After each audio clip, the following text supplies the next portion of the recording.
هنگامی که آنها نزد مردم برگشتند، مرد پیش عیسی آمده به زانو ایستاده گفت: خواجه، به پسرم رحم بکن.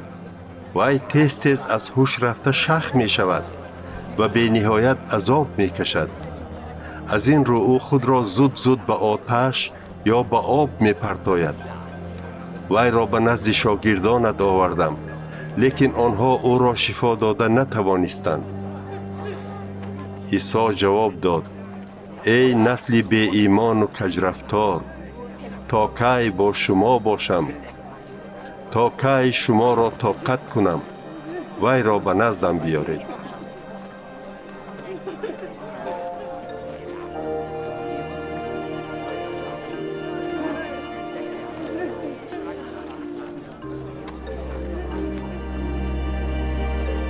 بچه را گرفته به نزدش آوردند و او به جن فرمان داد که از بچه بیرون برآید.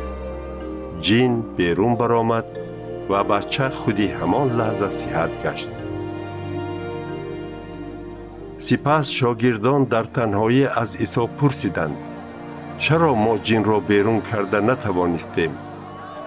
او در جواب گفت: از سبب سست ایمانیتان. اگر شما حتی به اندازه دانه خردل ایمان می داشتید و به این کوه از اینجا به آنجا گذر می گفتید، آن به شما اطاعت می کرد. برای ایماندار هیچ کار غیر امکان نیست.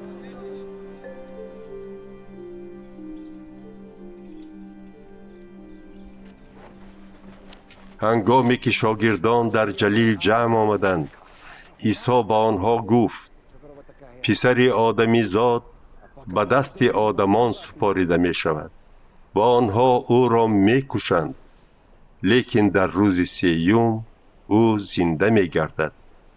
از شنیدن این سخنان شاگردانش بسیار غمگین شدند.